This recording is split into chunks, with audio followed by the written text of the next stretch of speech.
Good morning everyone. आज हम करने वाले हैं Indian express of 10th of October and the most important article starting में ही ये, क्योंकि अभी इसराइल और गाजा के बीच में या पैलेस्टाइन के बीच में वॉर जैसी कंडीशंस हैं और इवन वॉर को डिक्लेयर भी कर दिया है इसराइल के प्राइम मिनिस्टर ने कल शाम को। उन्होंने ऑफिशियली बोल दिया है कि हम लोग एक युद्ध लड़ रहे हैं और उसी से रिलेटेड फिर आज हम इम्पोर्टेंट आर्टिकल्स जो ज्यादा आए हुए हैं उनको देखने वाले हैं। तो Deif wheel chair bound shady head of the Hamas military wing. तो कौन है ये मोहम्मद दैफ? मोहम्मद दैफ जो है वो लीडर है हमास मिलिट्री विंग का, जिसका विंग का नाम है इजा अद्दीन अल कासिम ब्रिगेड्स। और इनका ये अभी जो ऑपरेशन चल रहा है, जो गाजा ने अभी इसराइल के ऊपर बिना बोले सुबह सुबह 6 बजे अटैक कर दिया था और उसके बाद उन्होंने वहां के बहुत सारे लोगों को अपना अबडक्ट कर लिया है, मतलब कि उनकी किडनैपिंग कर लिया, उनको उठा लिया है और वो गाजा लेके चले गए हैं।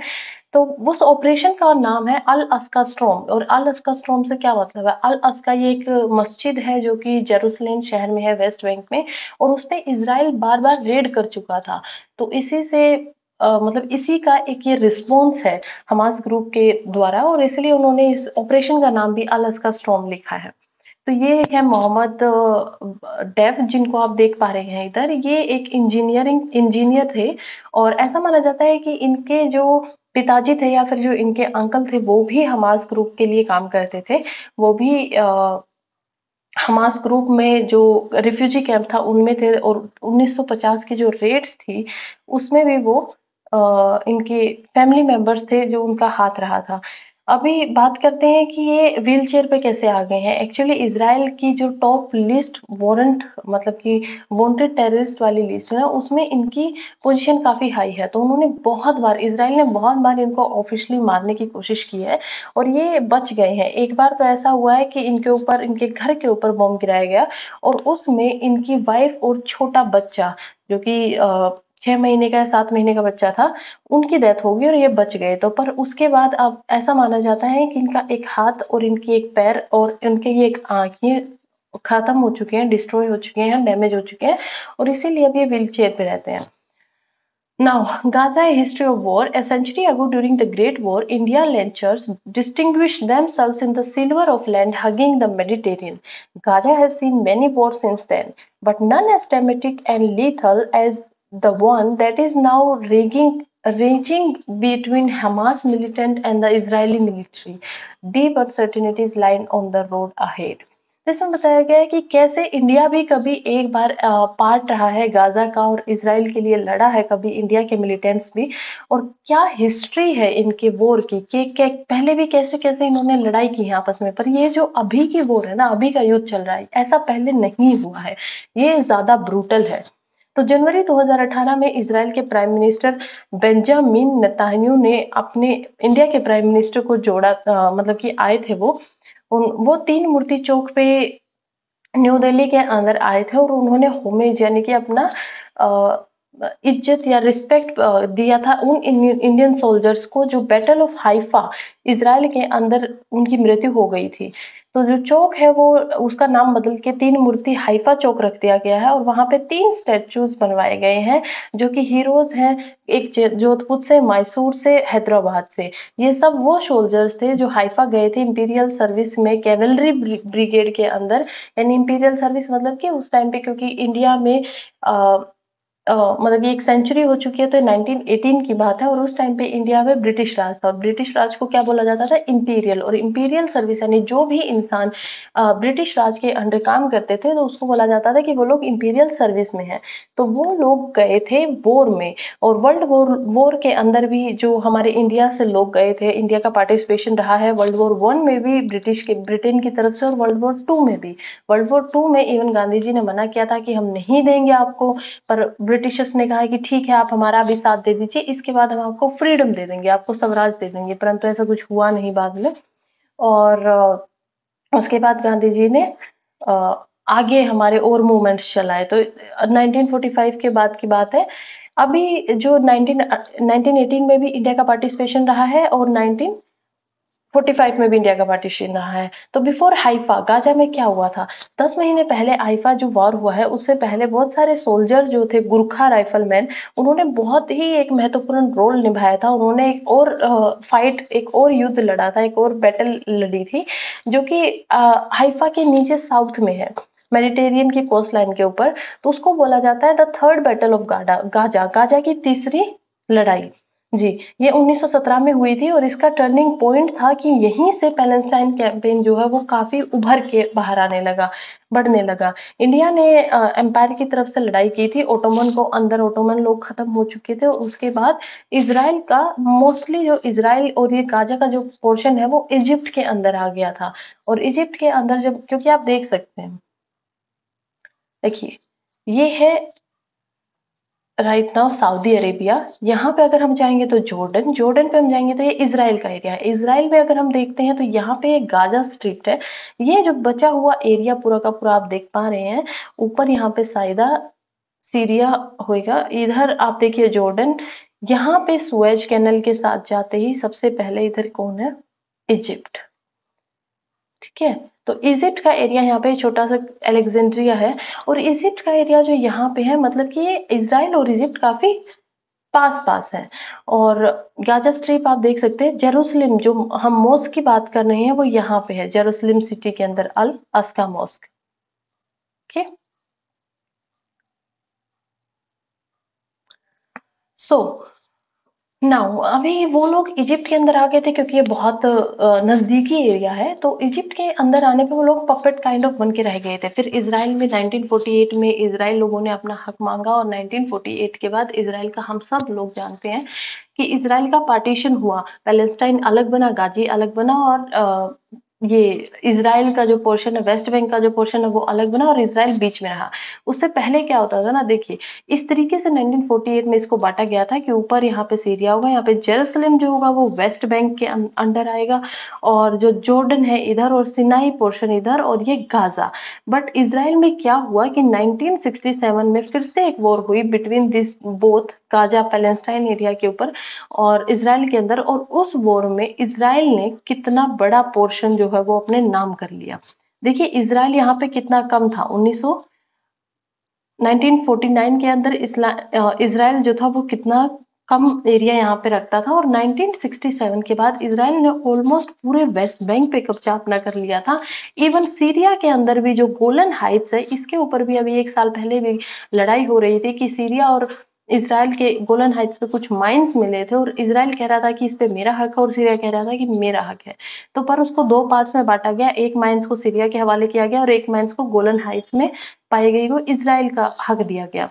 नाउ अभी जो होता है कि इसराइल ने बहुत सारा एरिया उसके बाद ऑक्यूपाई कर लिया because of the help of the US, क्योंकि यूएस ने उसको मिलिट्री प्रोटेक्शन दिया, वेस्ट ने इसराइल को बहुत हेल्प की। इवन वेस्ट अभी भी इसराइल को हेल्प कर रहा है, अभी भी उसको अटैक के बदले में अनलिमिटेड जो जितना भी उनको वेपन चाहिए, जितना भी उनको सपोर्ट चाहिए, इस यूएस देने को अभी भी तैयार है और दे रहा है, फंड कर रहा है।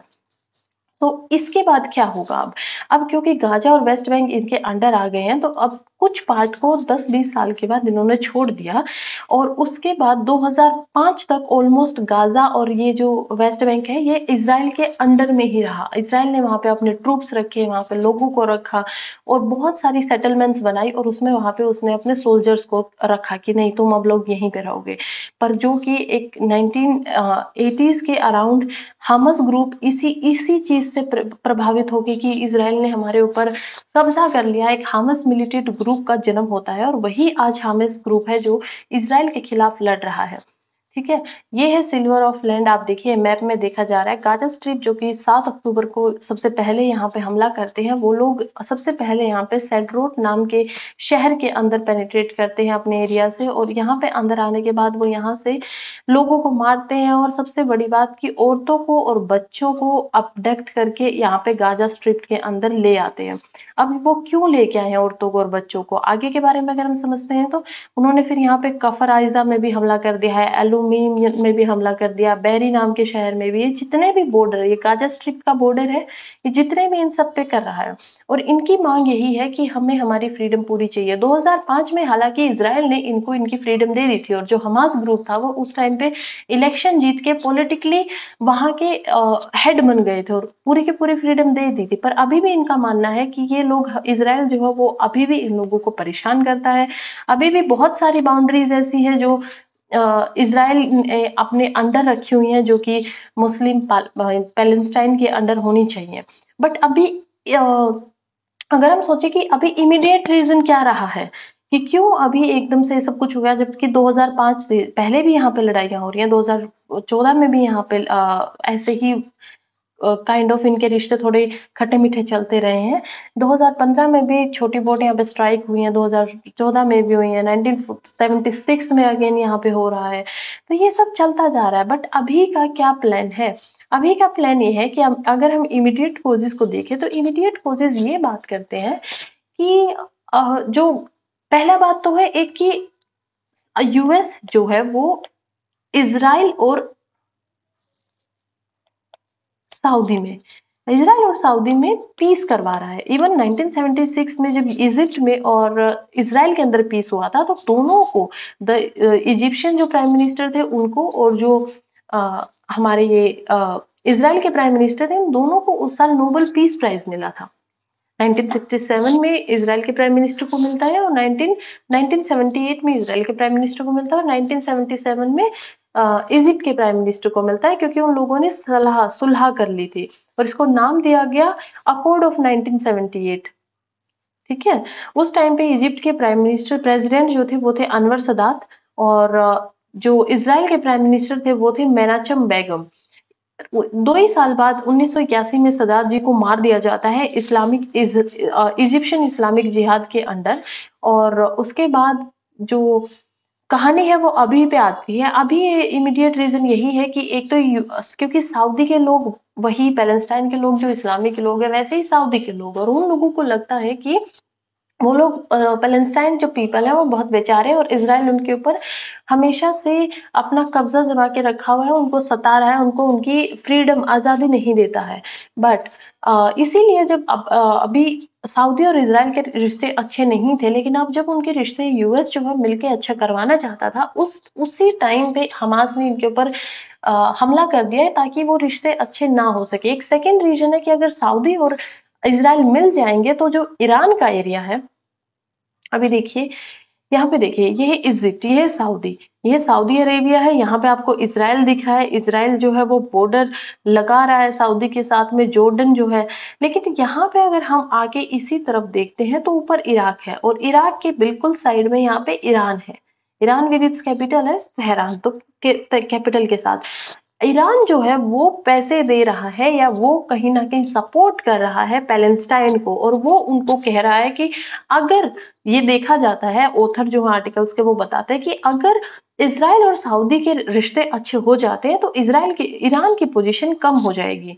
ईरान जो अभी एक kind of very strong hold रखता है इस एरिया में, उसकी पोजीशन कम हो जाएगी, क्योंकि इसराइल की मिलिट्री की रेपुटेशन बहुत ज्यादा है, वो बहुत स्ट्रॉन्ग कंट्री है, और Saudi also is a strong country. So ये था इसके बारे में। नेक्स्ट बढ़ते हैं थर्ड इतिफादा। थर्ड इतिफादा के बारे में कल भी आर्टिकल्स आए हुए थे। 2 इतिफादा पहले हो चुके हैं। अभी कुछ लोग मान रहे हैं कि शायद ये जो अभी वॉर चलेगा, ये हो सकता है कि थर्ड इतिफादा हो इसराइल और पैलेस्टाइन के बीच में। इतिफादा का एक अरबिक शब्द है जिसका मतलब होता है शेक ऑफ, किसी चीज को हिला देना या फिर हटा देना, अपराइजिंग। तो इसका मोटिव क्या है? हमास ग्रुप जो है उनका एकमात्र एम ये है कि वो इसराइल को खत्म कर दे, इसराइल की पॉलिटिकल पावर को खत्म कर दे। उनका मतलब बिगेस्ट गोल यही है, और इसीलिए ये थर्ड इतिफादा हो सकता है, ऐसा कुछ लोगों का मानना है। पर एक पैलेस्टाइन अमेरिकन स्कॉलर एडवार्स है, उन्होंने 1989 में एक ऐसे लिखा था जिसका नाम था इतिफादा एंड इंडिपेंडेंस। उन्होंने बताया था कि इतिफादा जो है वो लोगों का रिस्पॉन्स है, जो पुश, जो इसराइल ने अटेम्प्ट किया है उनको लूटने का, उसके उसके हिस्ट्री को, उसके कल्चर को, उसके देश को उन्होंने, इसराइल ने लूटने का जो कोशिश की थी, उसके रिस्पॉन्स में इतिफादा निकल के आई है। और इसराइल ऑल्सो बहुत सारी रेड्स की है उन्होंने, होली जो अल अस्का मॉस्क है, जो मस्जिद है जेरूसलेम में, इसी साल और इसी का रिस्पॉन्स फिर से हो सकता है कि ये थर्ड इतिफादा देखने को मिले। पहला इतिफादा जो था वो 1987 में शुरू हुआ था और 1993 तक चला था। सेकंड इतिफादा 2000 से 2005 तक चला था और 2005 में हमें पता है कि इसराइल ने अपने ट्रूप्स को, अपने सोल्जर्स को गाजा से और वेस्ट बैंक से बाहर निकाल दिया था। धीरे धीरे धीरे धीरे करके 1 साल के अंदर उन्होंने उस अपने सारे के सारे 9000 लोगों को गाजा स्ट्रिप से बाहर निकाला, उनको अलग जगह बसाया और वहां पे पॉलिटिकली हमास ग्रुप उभर के आया। डेमो आगे बढ़ते हैं। How marriage, parenthood and peace impact woman in the workforce. तो ये क्लोडिया गोल्डन जी हैं, जिनको अभी अभी इकोनॉमिक्स में नोबेल प्राइज मिला है। और ये नोबेल प्राइज देता कौन है इकोनॉमिक्स में, ये हमें याद रखना है प्रीलिम्स के हिसाब से। तो रॉयल स्वीडिश अकेडमी जो है साइंस की, वो नोबेल प्राइज देती है और ये बताती है कि हु इज गोल्डन, ये बताती है कि ये काम करती है कि कैसे मैरिज, पेरेंटहुड या जो इम्पैक्ट है वुमन का काम करने के लिए वर्कफोर्स में, लेबर में, वो कैसे इन सारी चीजों को इम्पैक्ट करता है। और गोल्डन दिखाती है कि फीमेल पार्टिसिपेशन जो है लेबर मार्केट में वो इतना ज्यादा अप नहीं गया है। हमें कई बार लगता है कि अगर किसी चीज की, किसी देश की ग्रोथ और डेवलपमेंट ऊपर बढ़ रहा है तो इसका मतलब शायद औरतों का भी जो डेवलपमेंट है और औरतें भी जो काम करने के लिए आ रही हैं वो बढ़ रहा होगा।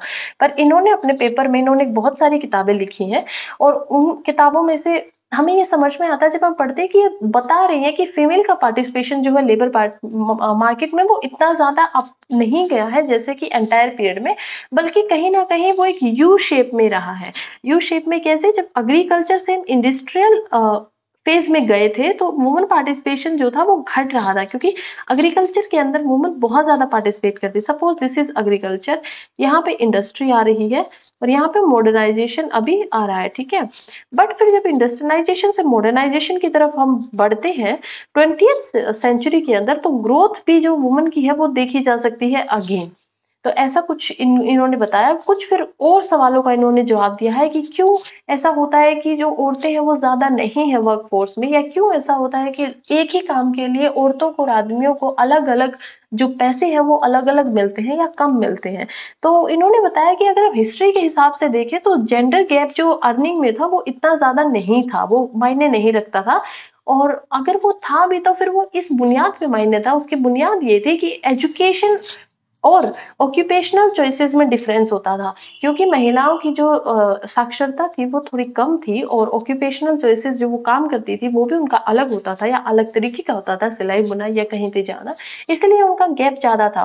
पर आज की स्थिति में ये गैप बच्चे की वजह से, मैरिज की वजह से, इन सारी चीजों की वजह से कम कर दिया गया। और कहीं ना कहीं सोसाइटी के अंदर एक सोच भी है कि इंसान आदमियों को देखना ज्यादा पसंद करते हैं या वो लोग ज्यादा समझदार हैं, इसीलिए।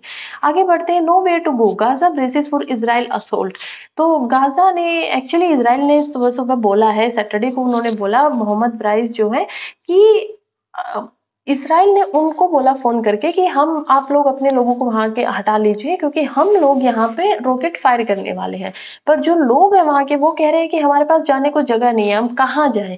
इसराइल में आप देख सकते हैं कि रॉकेट्स की वजह से कितनी सारी बिल्डिंग्स टूटी हुई है, लोगों की डेथ हुई है, कोई अपने बच्चे के साथ बैठा था जो कि छोटा बच्चा था 7 साल का, उसकी डेथ हुई है। तो बहुत सारे लोगों के छोटे छोटे इंटरव्यू हुए कि क्या चल रहा है वहां पे।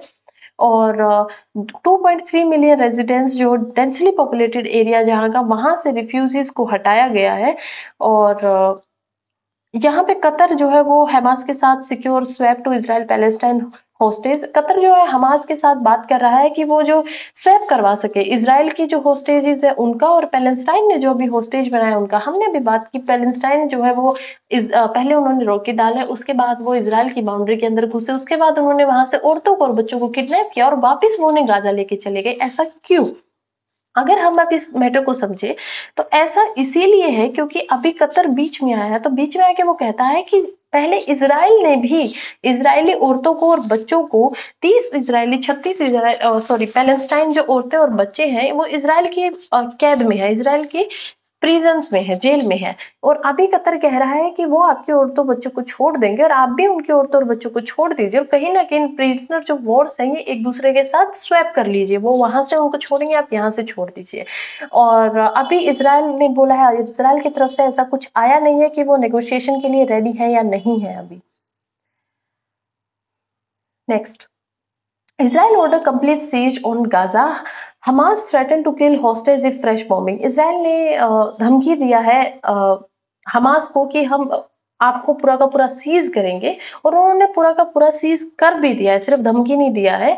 उन्होंने पूरी की पूरी जो ये कंट्री है, आप देखिए गाजा को, अगेन हम जब इसराइल में जाते हैं और इसराइल को खोलते हैं तो इधर इसराइल है, थ्री डायरेक्शनल। ये यहाँ से भी इसको गाजा को पूरा का पूरा कवर कर सकता है, यहाँ से भी उसने बंद कर दिया, यहाँ से भी, इधर जो हम देख रहे हैं इस एरिया पे भी इन्होंने पूरा का पूरा इसे बंद कर दिया है। दिस इज सऊदी का एरिया, तो सऊदी की तरफ से नहीं तो इन्होंने तीनों तरफ से इसको सीज कर दिया है। और अब इसराइल के पास अगर सीज कर दिया है तो उनके पास क्या क्या प्रॉब्लम होंगी, फूड की प्रॉब्लम होंगी, फ्यूल की प्रॉब्लम होंगी। उन अगर कोई शहर को, अगर आप कोई चीज अगर उसको आप बंद कर देंगे, तीन चार जगह से आप उसको, सीज का मतलब होता है घेराबंदी, घेराबंदी कर देंगे, तो वहां पे ना खाना जा सकता है, ना फ्यूल जा सकता है। हालांकि इजिप्ट जो है वो कह रहा है कि हम आपकी मदद करेंगे, पर इजिप्ट को भी थ्रेटनिंग हो रही है कि इसका मतलब इसराइल क्या कर रहा है कि वो इजिप्ट इजिप्ट की तरफ मतलब कि धका रहा है। जो उनके जो इंसान है, गाजा के पीपल है, वो इजिप्ट की ऑफिशियल जो न्यूज चैनल है, वो लोग कह रहे हैं कि कहीं ना कहीं इसराइल पुश कर रहा है, उन लोगों को मजबूर कर रहा है कि वो इजिप्ट की तरफ आए और इजिप्ट के अंदर आ जाए। अगेन इजिप्ट कहाँ पे है, this is Egypt whole area. यहाँ पे इसराइल है, दोनों बहुत आसपास है। अगर इनको खाने को नहीं मिलेगा, कुछ नहीं मिलेगा। कुछ 2-4 महीने पहले हमने देखा था कि जब श्रीलंका में इंसर्जेंसी हुई थी, उस टाइम पे श्रीलंका पे फाइनेंशियल इमरजेंसी के दौरान बहुत सारे लोग बोट से होते हुए, यहाँ पे श्रीलंका है, ठीक है, और यहाँ पे ये जो आप देख सकते हैं गल्फ ऑफ मन्नार है, यहाँ पे गल्फ ऑफ मन्नार से होते हुए लोग तमिलनाडु तक पहुंच रहे थे, विद पार्क स्ट्रेट यहाँ पे है, जैफिना से तमिलनाडु तक आ गए थे। ऐसे ही अगर हम यहाँ पे हो सकता है तो यहाँ पे क्यों नहीं हो सकता है, इसराइल में क्यों नहीं हो सकता है? ऐसा क्यों नहीं हो सकता है कि गाजा के लोग भी इजिप्ट में इस थ्रू सऊदी और या फिर थ्रू यहाँ पे पानी है जो मेडिटेरियन सी का वाटर है, तो यहाँ से इजिप्ट की तरफ चले जाएंगे। जब उनको कुछ भी समझ नहीं आएगा तो वो क्या करेंगे, right? Let's go to the next. Government and politics हमें देखना है कि स्टेट गेस्ट हमारे यहाँ पे आए हुए हैं। तंजानिया की जो प्रेसिडेंट है, जिनका नाम है सामिया सुलूहू हसन, वो राष्ट्रपति भवन में मंडे को आई है, और यहाँ पे प्रेसिडेंट द्रौपदी मुर्मू जी खड़ी हुई हैं। यहाँ पे प्राइम मिनिस्टर नरेंद्र मोदी जी को हम देख सकते हैं कि वो लोग आए हुए हैं। ये क्या करेंगे कि एक तो हम लोगों ने तंजानिया के साथ साइन किया है 6 पैड 5 साल के लिए रोड मैप, कि हम अपने डिफेंस एग्रीमेंट को बढ़ाएंगे और स्ट्रेटेजिक पार्टनरशिप एक दूसरे के साथ लेके आएंगे। दूसरी चीज हमने क्या की है कि वैल्यूड, हम अपनी जो पार्टनरशिप है तंजानिया के साथ, प्राइम मिनिस्टर जी ने बताया है अपनी स्टेटमेंट में कि हम वैल्यू करेंगे कि तंजानिया काफी पूरा हिस्सा है इंडो पैसिफिक सी के अंदर, और उसकी इम्पोर्टेंस, जो उसकी लोकेशन है वो कितनी इंपॉर्टेंट है। अगेन तंजानिया के जो प्रेसिडेंट है उनको जेएनयू से डॉक्टरेट दी जाएगी, क्योंकि उन्होंने उनके कंट्रीब्यूशन के लिए, क्योंकि उन्होंने जो जो काम एजुकेशन में, हेल्थ केयर में और पॉलिसीज में किया है, उन चीजों के लिए। एक बार तंजानिया की लोकेशन देख लेते हैं। Here we can see this is our प्यारा भारत, और प्यारे भारत से यहाँ पे होते हुए अगर हम जाते हैं तो अफ्रीकन कॉन्टिनेंट के अंदर यहाँ पे तंजानिया है, ठीक है। यहाँ पे अगर हम देखें तो ये तंजानिया की लोकेशन है, ऊपर केन्या, इधर सोमालिया और नीचे मोजाम्बिकी। तो ये देखिए, ये पूरा जो पूरा का पूरा इंडिया से नीचे होते हुए, और यहाँ पे ये इंडियन ओशन है। और इंडो पैसिफिक क्यों बोला जाता है, क्योंकि यहाँ पे इंडियन ओशन है, और जब हम इधर चलते हैं ऑस्ट्रेलिया से और इंडोनेशिया से क्रॉस करते ही, तो यहाँ पे पैसिफिक सी, नॉर्थ पैसिफिक ओशन, राइट, यहाँ पे पैसिफिक है, तो ये दोनों सी यहाँ पे मिलते हैं, इसलिए ये इंडो पैसिफिक जाना जाता है। एंड अभी देखिए, ये तंजानिया हम देख सकते हैं। यहाँ पे अफ्रीका में एक और कंट्री है जो हमें याद रखनी चाहिए, अभी प्रीलिम्स की इंपॉर्टेंस है, वो है नामीबिया। नामीबिया से कुछ याद आ रहा होगा जी, नामीबिया से हमने जो अपना चीता प्रोजेक्ट है, जो टाइगर्स है, वो हम 8 टाइगर्स लेके आए थे, और अब उनकी, और वो कहाँ पे लेके गए थे हम, मध्य प्रदेश के कूनू नेशनल पार्क में। यहाँ पे हम देख सकते, तो ये सतपुरा नेशनल पार्क, खैर मध्य प्रदेश के हम लोग कूनू नेशनल पार्क के अंदर लेके आए थे। आगे बढ़ते हैं। Okay, Face the climate. So next article is about climate change. It not just farmers, business and economic policymaker also need to incorporate climate change into growth models. तो इस साल हमने देखा है कि इंडिया ने जो फरवरी है वो सबसे गर्म महीना था इंडिया का आज तक की 1901 से लेके आज तक के अगर हम टाइम में देखें तो अभी तक का सबसे वार्मेस्ट मंथ जो है वो फरवरी इस साल रहा है। और ड्राइएस्ट अगस्त मतलब कि सबसे सूखा अगस्त जिसमें कि कोई बारिश कम हुई है वो 9 से लेके अभी तक हुई है। इससे अगर हम देखें तो रेन जो है वो अबव नॉर्मल थी यानी नॉर्मल से ज्यादा हुई है मार्च में, अप्रैल में, मई में। और जो साउथ वेस्ट मानसून था वो एक हफ्ता लेट आया है जो कि जून 8 को आया, उसको जून 1 को आ जाना चाहिए था, पर फिर भी उसने 6 दिन पहले ही, जब उसको एंटायर कंट्री को कवर कर लेना चाहिए था उससे पहले ही उसने 6 दिन पहले ही एंटायर कंट्री को कवर कर लिया, अपने अंडर कर लिया और पूरी पूरी कंट्री में बारिश होने लगी जुलाई 2 तक। 3 महीने अभी भी रहे हुए हैं इस साल के। और करंट ईयर अगर हमें देखें तो लगता है कि एक नया बेंचमार्क होगा। ऑफिशियल रिकॉर्ड्स अनाउंस होते हैं, वो ऑफिशियल रिकॉर्ड्स होते हैं क्लाइमेट चेंज के अंदर, वो एक नया बेंचमार्क है क्योंकि इतनी ज्यादा वैरायटी अभी तक नहीं देखने को मिली थी। क्लाइमेट चेंज को का जो ऑथर का बोलना है कि क्लाइमेट चेंज सिर्फ फार्मर्स के लिए नहीं है बल्कि ये बिजनेस और इकोनॉमिक पॉलिसी मेकर्स को भी इस पे ध्यान देना चाहिए और कॉर्पोरेट करना चाहिए क्लाइमेट चेंज को अपने ग्रोथ मॉडल्स में। क्योंकि सिर्फ फार्मर्स के लिए क्या होगा कि आपके खेती के पैटर्न बदल जाएंगे, पर ऑथर बोलते हैं यहाँ पे कि फार्मर्स के लिए क्लाइमेट तभी से हिस्टोरिकली जब से एग्रीकल्चर आया लगभग 10,000 साल पहले से तभी से क्लाइमेट एक कहीं ना कहीं उनके लिए क्लाइमेट चेंज एक प्रॉब्लम था और वो लोग उसको अडेप्ट कर लेते हैं। बट पॉलिसी मेकर्स यानी कि अगर जब हम बिजनेस की बात करते हो तो अब की बार देखा गया है ड्यू तो बहुत सारी हैवी रेन्स जुलाई जून के अंदर जो कि नॉर्मल से ज्यादा थी, आइसक्रीम जो थी उनकी डिमांड कम हो गई, ऐसे ही जो एसी थी उनकी डिमांड कम हुई, रिफ्रिजरेटर्स की जो रेफ्रिजरेटर्स हैं जो उनकी डिमांड भी कम हुई है। तो कहीं ना कहीं बिजनेस में एक गलत तरीके का इम्पैक्ट डाला है। और अगर हम इकोनॉमिक्स की फार्मर्स की बात करते हैं तो इकोनॉमिक्स जो पॉलिसी मेकर्स हैं उनको ऑथर्स के अकॉर्डिंग अभी क्लाइमेट चेंज को अपने ग्रोथ और प्लान मॉडल्स में इंक्लूड कर देना चाहिए। वहां पे उनको ज्यादा इन्वेस्टमेंट करनी चाहिए कि जहां पे उनको क्लाइमेट चेंज की नॉलेज हो सके और जब उनको पता चल जाए कि क्लाइमेट अब ऐसा होने वाला है उसी के अकॉर्डिंग उन्होंने अपने जो जनरेशन है अपनी जो काम है प्रोजेक्ट्स पे इन्वेस्ट करना चाहिए।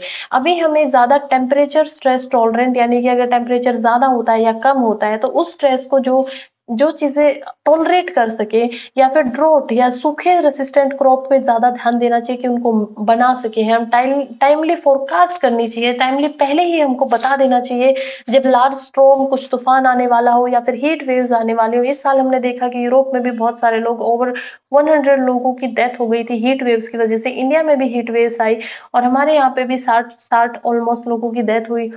सो इन चीजों का हमें मिटिगेट करने के लिए ध्यान देना पड़ेगा, लेकिन अब सिर्फ हम मिटिगेट नहीं कर पाएंगे तो हमें अडॉप्शन का करना चाहिए कि कैसे हम इस क्लाइमेट चेंज को अडॉप्ट कर सकते हैं। और अब सेंस बनाता है कि हर कोई साथ में आके मिलके काम करे। Government, industry, metrologist, agriculture scientist, disaster management specialist वो सब एक साथ आए और नेशनल क्लाइमेट अडेप्टेशन स्ट्रेटेजी बनाए इंडिया के लिए। A straw in Weirwild, there is a way out. Hamas attack also present an opportunity to revive Arab peace. देखिए अभी तक हम सिर्फ नेगेटिव चीजों पे बातें कर रहे थे कि हमास अटैक से ये हो गया, ये गलत हो गया, अकोड टूट गया, पीस खत्म हो गया है। लेकिन ऑथर यहाँ पे जिनका नाम है बर्नार्ड हाइकल ये कह रहे हैं कि अभी भी एक उम्मीद है, अभी भी एक अपॉर्चुनिटी है, अब जिंदा कर सकते हैं अरब पीस इनिशिएटिव को। ये बोलते हैं कि अक्टूबर 7 को इसराइल के अंदर हमास ने कहीं ना कहीं एक अटैक किया और बहुत गलत किया, वो नहीं होना चाहिए था। और वो एक बहुत बड़ी डिफीट है, एक हार है इसराइल के लिए जो कि वो काम कर रहा था कि हम नॉर्मलाइज कर सकते हैं सेंटर को, मिडल ईस्ट को, और फिर या फिर हम पीस ला सकते हैं इस रीजन में। इस जो इसराइल का फेलियर है ये इन्वॉल्व करता है, क्यों हुआ है फेलियर इसराइल का? क्योंकि उनकी इंटेलिजेंस पुअर थी, इनएडिक्वेट मिलिट्री प्रिपेयर्डनेस थी। और इसी की वजह से अब हमें नहीं पता कि वहां के प्राइम मिनिस्टर जो है उतर को नहीं पता कि उनका पॉलिटिकली करियर अब कैसा होने वाला है बेंजामिन नेतान्याहू का। सो लॉस ऑफ सिविलियन, अब उनको पॉलिटिकली भरोसा जो है सिविलियन का क्योंकि उनकी जान जा रही है वो उनसे उठ गया है।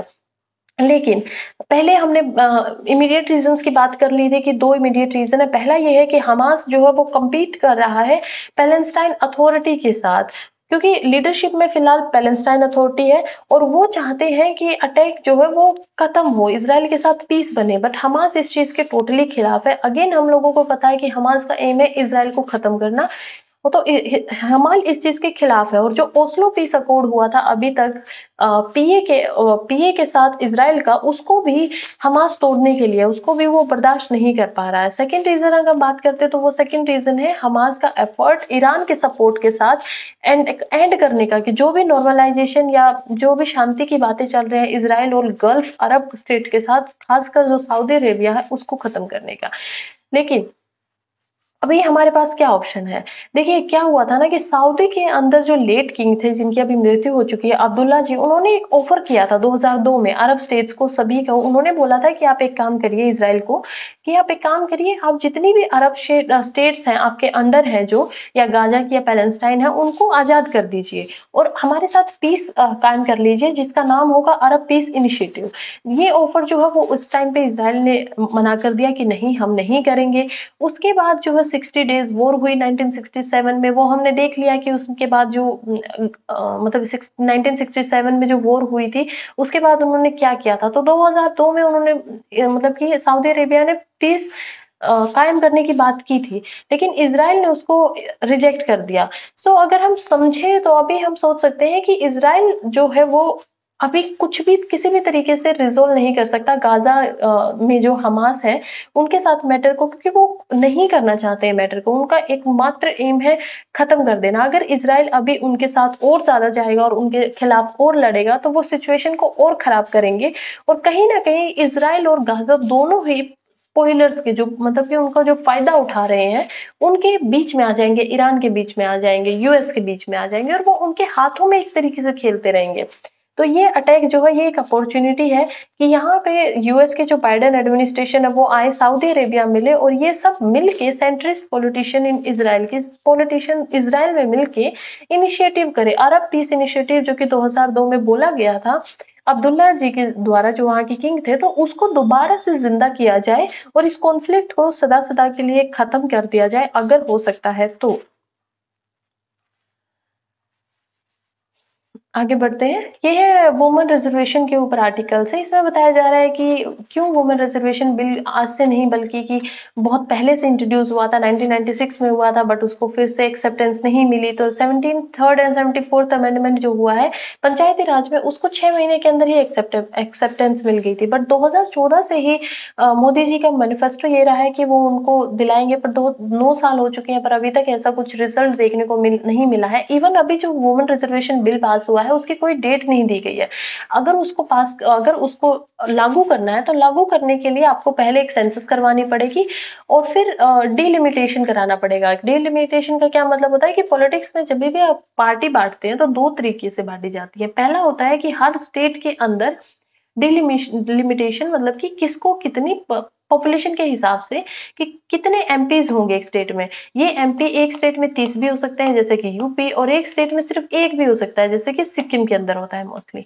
तो ये क्या होता है, पॉपुलेशन बेस्ड होता है। ऐसा माना जाता है कि कॉन्स्टिट्युएंसीज जो है ना वो सभी को इतनी मात्रा में मिले पूरे देश में। एक तो वो पहले ही बढ़ जाए कि ठीक है इतने लोगों पे एक एमपी बैठा हुआ है। इवन स्टेट में भी यही होना चाहिए कि इतनी पॉपुलेशन, अज्यूम कीजिए 5 लाख पॉपुलेशन, तो 5 लाख के ऊपर एक एमपी है, तो वो पूरी स्टेट में ऐसे डिवाइड होना चाहिए उसके हिसाब से। अभी तक हम जो सेंसस है वो 2011 की यूज करते हैं, लेकिन अगर हम इसको चेंज करेंगे तो हमें 2021 में सेंसस हो जानी चाहिए थी, हर 10 साल में हो जानी चाहिए थी। पर मोदी गवर्नमेंट ने ऐसा नहीं किया है क्योंकि वो कोविड का बहाना दे रहे हैं और कोविड को डिले करते जा रहे हैं। 2 साल ये सेंसस जो है डिले हो चुकी है और अभी तक ऐसा नहीं लग रहा है कि बहुत जल्दी ये रिजर्वेशन भी लागू होने वाला है। तो इसीलिए ऑथर जो यहाँ पे प्रियंका चतुर्वेदी वो थोड़ी सी परेशान है। Place the child at the center. Law Commission recommendation on age of consent sidestep key question on how to protect the young from sexual abuse while ensuring they are not punished for consensual sexual activities with peers. तो ये article बोलता है, देखिए लो commission जो है उन्होंने अपनी 283वीं report जो है उसको पब्लिश किया है और उन्होंने उसमें बात किया है कि जो पोस्को एक्ट है यानी कि protection of children from sexual offences, उसमें कहीं ना कहीं क्या होता है कि कुछ प्रॉब्लमेटिक थिंग्स हैं। प्रॉब्लमेटिक थिंग्स कैसे हैं कि 18 ईयर से अगर आप कम है और अगर आपकी शादी हो जाती है, आप किसी के साथ सेक्सुअली रिश्ता बनाते हैं, अगर आपके उसमें उसकी मर्जी नहीं है, आपका अगर उसमें कंसेंट नहीं है, तो ऑफेंडर जो होगा उसको 10 इयर्स की पनिशमेंट दी जाएगी, जेल दी जाएगी। बट क्या हो जब आप में उस कंसेंट होता है, और कंसेंट होने के बाद जब उनकी शादी तक भी हो जाती है, सोसाइटी उनको एक्सेप्ट कर लेती है, फिर भी ऐसा होता है कि 10 साल की उनको सजा मिलती है। ऐसा एक केस के अंदर देखा गया था, जिसका इसका नाम है विकेश कहलावत वसी स्टेट ऑफ मध्य प्रदेश। 2023 में ये केस हुआ, जहाँ पे एक माइनर लड़का था और माइनर जो बॉय था वो भाग गई थी एक लड़के के साथ, लड़की जो थी माइनर थी वो, और उन्होंने शादी कर ली, उनको बच्चा भी हो गया। लेकिन अब ये था, क्योंकि ये केस आ गया था, तो केस के अंडर उस हस्बैंड को 10 साल की सजा हो गई, और जो बच्चा और औरत है उनके घर में कोई भी एम्प्लॉयमेंट ना नहीं रहा। मतलब कहीं ना कहीं उस लड़की की सिचुएशन और ज्यादा खराब होगी। इवन जो उसके अ, मतलब कि इन-लॉज़ हैं, वो भी उस लड़की को एक्सेप्ट नहीं कर रहे हैं, तो सोसाइटी में उसको एक स्टिग्मा पहले ही लग चुका है, ऊपर से उसकी और कंडीशन खराब हो गई। इस इन्हीं बातों के ऊपर लॉ कमीशन ने बोला है, उन्होंने रेफरेंस दिया है कि देखिए बहुत सारी और कंट्रीज जैसे यूएसए है, जापान है, कनाडा है, ऑस्ट्रेलिया है, जिन्होंने अपने कंसेंट की जो एज है उसको कम किया हुआ है, उनको 18 इयर्स नहीं रखा बल्कि 16 रखा है। हमारे इंडिया में भी ये एज कम होती थी, पहले 16 इयर्स होती थी और अब उसको 18 बनाया गया था। ये 2012 में इसको 16 से 18 कर दिया गया था, बट नाउ अगेन इट्स मतलब कि प्रॉब्लमेटिक लग रहा है। अब इसमें लॉ कमीशन ने रिकमेंडेशन दी है कि आप एक काम करिए, आप इसको डीक्रिमिनलाइज मत कीजिए, डीक्रिमिनलाइज मत कीजिए, क्योंकि उससे क्या होगा कि फिर एक्टिविटीज जो इनके साथ गलत होगा उनको भी न्याय नहीं मिल पाएगा। आप एक काम करिए कि आप कंसेंट कर दीजिए। एक तो पहली बात क्या होगी कि आप जो पनिशमेंट है, अगर कंसेंट दिया हुआ है और जो बॉय की एज है वो 2-3 साल से ज्यादा नहीं है, रिकमेंडेशन है, ये ऐसा नहीं है कि लागू हो जाएंगी, ये सिर्फ रिकमेंडेशन है। तो अगर वो ज्यादा नहीं है तो उनकी पनिशमेंट को कम कर दीजिए, 10 साल की बजाय, जैसा ठीक लगे, 1 साल हो सकता है, something like that. But author जो है वो यहाँ पे एक बात कर रहे हैं कि ये करके भी तो कोई सोल्यूशन नहीं निकल रहा ना, इसके बाद भी तो देखिए, पहले ही गवर्नमेंट के ऊपर कोई ऑब्लिगेशन नहीं है कि वो जो बच्चा है या जो भी बचा हुआ विक्टिम है उसको कोई सिक्योरिटी प्रोवाइड करवाए। जब ये गवर्नमेंट सिक्योरिटी प्रोवाइड नहीं करवा पाती है, तो मोस्ट ऑफ द केसेस में वुमन जो होती है, लड़की जो होती है, उसको एक तो समाज से इज्जत नहीं मिल पाती है, टॉर्चर मिलता है, मेंटली हैरेसमेंट मिलती है, ऊपर से उसका फाइनेंशियल स्टेटस अच्छा भी नहीं होता है। तो ये एक तरीके से स्टेट उसमें और ज्यादा बर्डन डाल रहा है ऐसा कुछ काम करके। अगर फैमिलीज एक्सेप्ट कर लेती हैं, अगर सोशल स्टेटस उसको ठीक मिला हो, अगर वो खुश है, ये लॉ कमीशन ने भी रिकमेंड किया है कि अगर ये सारे मायने तो ही सजा कम की जाएगी। अगर ये सब है तो इसको आप बिल्कुल सजा रख क्यों रहे हैं, आप उसको सजा को हटा क्यों नहीं देते हैं। ये this was the article. Next is the shield of Jammu and Kashmir needs. तो अनिल चौधरी जो है ये ऑथर है, और ये इन्होंने एक्चुअली काम किया है सेंट्रल एजेंसीज के साथ मिलकर जम्मू कश्मीर में। ये इन्होंने बताया है कि कैसे अ, जो to Lashkar A Taiba terrorist जो थे, उन्होंने फोर्सेस ऑफेंडर्स को, फोर्सेस के जो हमारे मिलिट्री के फोर्सेस थे और पुलिस फोर्सेस थी, उनको सेकेंड वीक ऑफ सितंबर, एक महीना पहले उनको कैसे मार दिया था जो वो लोग गए हुए थे। तो इसमें इन्होंने बोला है कि दो तरीके की इंटेलिजेंस इनपुट गाइड्स होती हैं। जब कोई भी हमें इंफॉर्मेशन मिलती है किसी टेररिस्ट को पकड़ने के लिए, तो उस पर दो तरीके की, एक होती है ह्यूमन, दूसरी होती है मतलब कि टेक्नोलॉजी बेस्ड जो होती है, वो अगेन सब डिवाइडेड दो तरीके में होती है। पहली होती है इमेज की इंटेलिजेंस, दूसरी होती है दिस कम्युनिकेशन की इंटेलिजेंस। अब इनका मानना है अनिल चौधरी जी का कि मोस्ट ऑफ द केसेस में क्या होता है कि ह्यूमन इंटेलिजेंस की बजाय हमें टेक्नोलॉजी की जो इंटेलिजेंस है उस पर ज्यादा भरोसा करना चाहिए, क्योंकि ह्यूमन अगर कोई इनपुट देता है, उसका हो सकता है ड्यूअल रोल, हो सकता है कि वो अपने किसी और मास्टर के साथ बात करता है और वो गलत इन्फॉर्मेशन सोर्सेज जो वो गलत इन्फॉर्मेशन आपको प्रोवाइड करे, जिसमें कि इनका मानना है कि शायद यही हुआ है वीक में, सितंबर में, इस लास्ट हमले में, कि उसने जो ह्यूमन था उन्होंने उसको गलत इन्फॉर्मेशन प्रोवाइड की, और वहां पे जब वो टेररिस्ट को जंगल में पकड़ने के लिए गए तो उनको टेररिस्ट द्वारा मार दिया गया। तो बहुत ब्रेव थे, बहुत बहादुर थे वो लोग। बट ये बताते हैं कि हम इसमें से निकल कैसे सकते हैं। इनका बोलना है कि एक तो पाकिस्तान के जो आईएसआई स्लीपर सेल्स है उसको कंट्री में ढूंढ ढूंढ के उनको डीएक्टिवेट करना चाहिए, और ऐसा नहीं है कि ये चीज आसान होगी, पर पेशेंस और प्रिजर्वेंस जो है वो इसका नाम रख देना चाहिए इस खेल का, और इसको करना ही पड़ेगा। दूसरा ये सॉल्यूशन बताते हैं कि मुस्लिम मुस्लिम जो बच्चे हैं, यूथ जो है मुस्लिम, उनको हमें मुल्लाज के उस पकड़ से आजाद करवा के उनको पढ़ाई देनी चाहिए, स्कूल देना चाहिए, ताकि उनका जो माइंडसेट है वो ठीक हो सके। ये बोलते हैं कि ये बहुत ज़्यादा समय लेगा इस काम में, पर इससे ज़्यादा अच्छा क्या होगा कि हम शुरुआत करें उस कश्मीर की वैली से जहाँ पे पीर मोहम्मद जो सूफीज़ होते थे, जो कि एक तरीके से भक्ति मूवमेंट था, सूफी मूवमेंट था। तो सूफी मूवमेंट जो था वो बहुत ही लिबरल होते थे अपने आइडियाज़ में, और वो बिल्कुल भी ऑर्थोडॉक्स नहीं थे, वो बिल्कुल भी कट्टर, जो एक शब्द होता है कट्टर, नहीं होते थे। तो वो सूफीज़ की जो वैली थी और उससे पहले जो हिंदुओं की वैलीज़ थी, उसके अंदर आज के टाइम पे वहाबी सेक्ट जैसे लोग जो फाइनेंस करते हैं वो चल रहा है, और ओवरसी यानी कि बाहर के देशों से वहां से फाइनेंस आता है, उससे हमें बचा जा सकता है। तो सबसे अच्छा यही है कि वहां पे अच्छी शिक्षा प्रोवाइड करी जाए। लास्ट में वो बोलते हैं कि हमें नजर रखनी चाहिए ऐसे टेररिस्ट स्ट्राइक्स के ऊपर जो जम्मू कश्मीर में है, और उसको उनके ऊपर बहुत ज्यादा कड़ी नजर रखनी चाहिए। और इससे लास्ट में जो कश्मीरी लोग हैं, मुस्लिम हैं, उनके दिल में हमें इज्जत और प्यार और भरोसा, ये सारी चीजें बनानी पड़ेंगी। अगर उनका सपोर्ट हमें नहीं मिलेगा तो शायद हम इस चीज को कभी भी ठीक नहीं कर पाएंगे। ठीक है? तो हमें ज़्यादा करियर ऑप्शन, ज़्यादा शिक्षा, ज़्यादा जॉब ऑप्शंस प्रोवाइड करना चाहिए, ताकि वो लोग भी अपने घरों को छोड़े और काम करें। Last article of the day, unemployment rate dropped to 6.6 in urban area in Q1। तो ये जो है अर्बन अनएम्प्लॉयमेंट यानी कि बेरोजगारी के बारे में बताया है कि वो कम हो गया है अर्बन एरिया से, शहरी केंद्रों से। अगर 2023-24 को कंपेयर करें 2022 अप्रैल में, तो यहाँ पे हम इसको देख सकते हैं। पीरियोडिक लेबर फोर्स सर्वे बता रही है, और ये पीरियोडिक लेबर फोर्स सर्वे जो होता है वो कौन करवाता है? Ministry of statics and programme implementation. So MOSPI, Ministry of Statistics and Program Implementation. This is the ministry under which periodic labor force survey has been done. Now ये बता रहे हैं कि अप्रैल जून 2022 में हम देख ही सकते हैं कि जो मेल जो होते हैं, आदमी जो होते हैं, उनका लेबर फोर्स पार्टिसिपेशन वाज 73.5%, और उनका जो बेरोजगारी रेट था वो 7.1% था।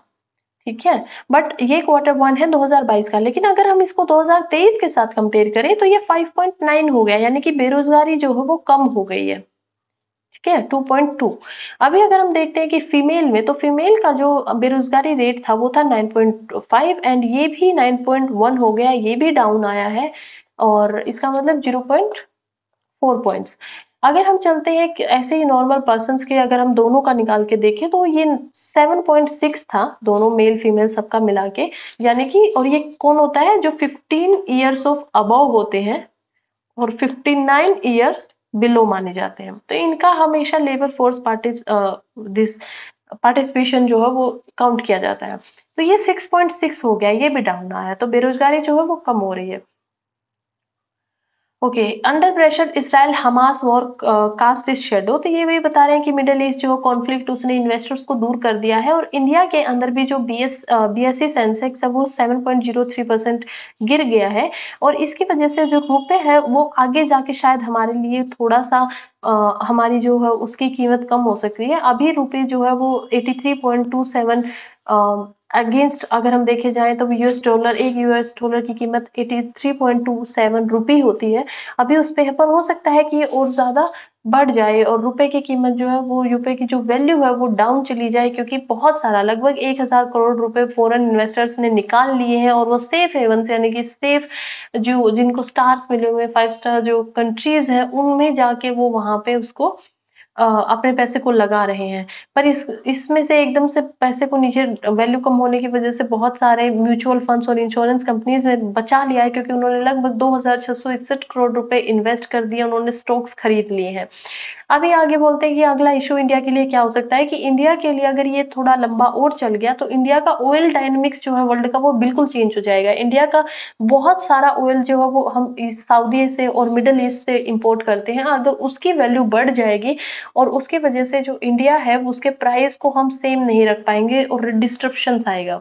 ईरान ईरान जो है वो भी फ्री, यानी कि उसने भी इस चीज को, इस उसका तो वैसे ही बहुत बड़ा पार्ट है। हम जब बात करते हैं कि ईरान सपोर्ट कर रहा है इसराइल को, तो उसका तो वैसे ही बड़ा पार्ट है, तो वो भी इस में जुड़ गया है, और सी रूट्स को उसने भी इफेक्ट कर रहा है। उसके जो सी रूट्स हैं, उसके जो पुशअप ट्रांसपोर्ट है, इंश्योरेंस कॉस्ट है, बहुत सारी कॉस्ट ईरान की वजह से भी हमारी जो है इंडिया के ऊपर इम्पैक्ट कर रहा है एज वेल एज वर्ल्ड के ऊपर इम्पैक्ट कर रहा है।